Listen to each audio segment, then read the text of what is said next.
Hey guys, welcome back to Ride JBI. I'm JB. Today we finished up this custom build on this 2024 KTM 300 XCW Hard Enduro. In front of me, I have the new 2024 WP Exact Closed Cartridge Spring Forks. These are new for 2024 and they replaced the previous WP Explore Spring Forks. So it's still the spring fork like previous years, but the main difference is that this is now a closed cartridge spring fork. Closed cartridge refers to the style of damper that's inside of here.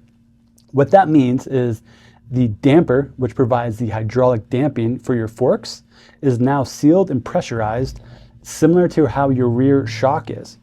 Previously to that, these forks were a spring open cartridge fork, which means the cartridge, aka the damper, was not pressurized or sealed. That's why they call it an open cartridge.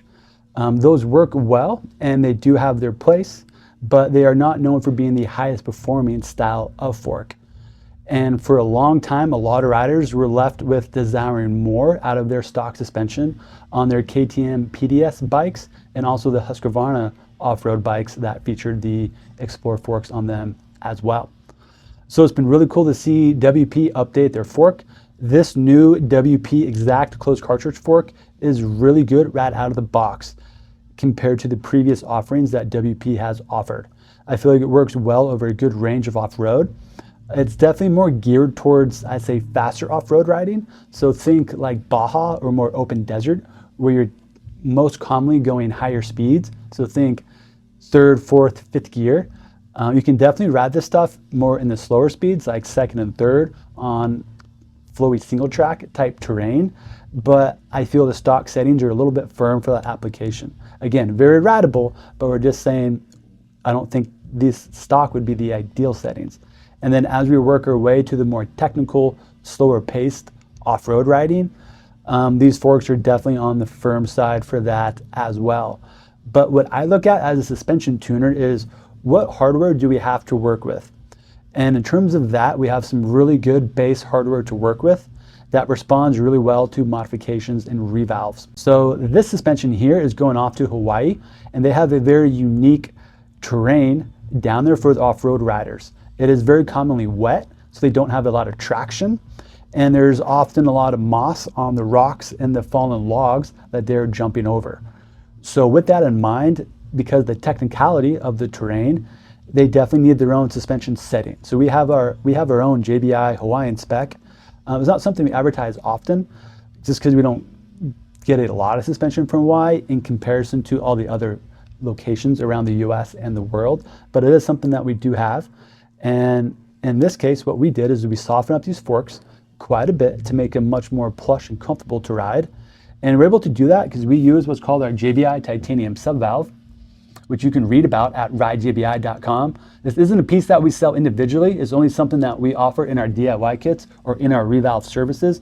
But this does have its own standalone product page on Ride JBI, just so that way you can read about the part and get some really in-depth information on why we took the time to, one, design a subvalve, implement one into here, and then do testing, tuning, and development time in order to figure out how to implement this into these forks and then get the best performance out of these forks. So you can find some good info on that product page there.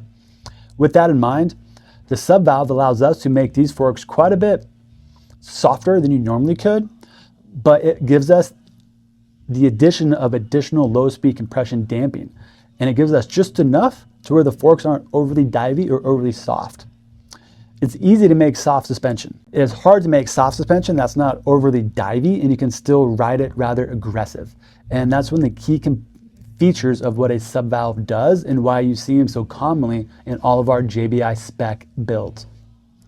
We also adjusted the spring rate just a little bit for this individual based upon the weight and height that they provided to us, and again also for their terrain in Hawaii. As you can see, I don't have the stock shock next to us. The new WP Explore shock, I don't know if it's really gotten better from previous years, but it's definitely kind of a lateral move from previous years. And there's only so much potential in how much better you can make that shock. So I shared this info with that customer and he was asking, well, what shock is going to work on the same level of performance as the JBI spec forks when you get done working with those forks? And I informed of him that the new WP Explorer Pro 8946 shock is the best matching shock for these new forks. Because if you're gonna do any mods to these forks, you'll quickly find out how much better you can make them, but you're quickly going to be overriding the rear shock after that. And it's gonna be really hard to make that stock shock keep up with these new awesome WP exact closed cartridge forks. That shock is not stock right out of the box. It does work really well right out of the box, but it's gonna be a little bit on the stiff side, again, for this exact terrain and riding type in Hawaii. So we did a matching JBI Spec revalve on the shock as well. Now, what you may not be able to pick on from this video and at quick glance is that this suspension has actually been lowered 1 inch. This was requested from the rider. They wanted to have a lower seat height by 1 inch, so that way they had an easier time to touch the ground and balance themselves as they ride that tricky terrain in Hawaii. So what's really cool is at quick glance, you probably won't even notice this bike is much lower than other bikes. And I think that's really cool because when we lower bikes, we really want to maintain the OEM chassis geometry of that bike. We don't want to mess it up. Well, yeah, we don't want to mess it up. So it's important that when you work on bikes, anytime you modify the suspension, stiffer or softer, or if you modify the suspension length, meaning how long it is, you want to make sure that you scale it down. And what I mean by scale is like if we have a picture and we're going to make it bigger or smaller, you want to adjust the length and the height of the picture per the aspect ratio. So that way the picture maintains its good pixel image. It doesn't get pixelated. So with that in mind, we do the same thing to suspension. If we want to scale up suspension stiffer, there's a certain way of doing that. And in this case, we scaled this suspension softer a little bit overall.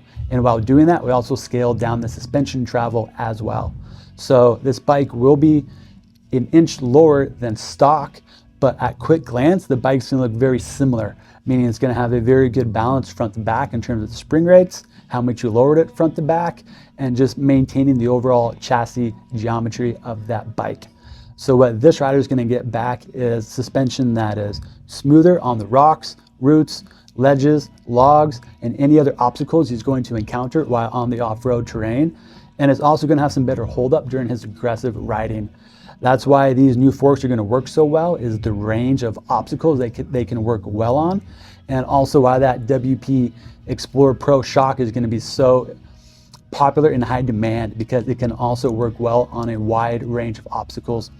And that's what really makes good suspension. Good suspension is something that can handle a wide range of obstacles, terrains, and speeds and do it well. Poor suspension, in my opinion, is suspension that only works well or okay in one small area, and when you get outside of that area, you quickly notice how poorly it's performing. So all of the services that we talked about here, you can find at ridejbi.com. We have our own JBI Revalve Services category. This would fall under the KTM. It'll tell you exactly what we did in here, why we did it, and most importantly, what you should expect as a rider when you get your forks back. And we also have our own JBI Spec revalve page, meaning if you already have this shock and you want to get it revalved to a JBI Spec, you can read all about that. And then we also have our own JBI Spec WP Explorer Pro 8946 product page, meaning if you want to purchase this shock from us, you can read all the details about the cost of that, how we go about building that, and the lead time on it as well. So what I'm getting at is we're putting a lot of effort into ridejbi.com to be a great source regarding all the information, services, and products that we are offering. Thank you so much for tuning in, and I'll see you guys in another video.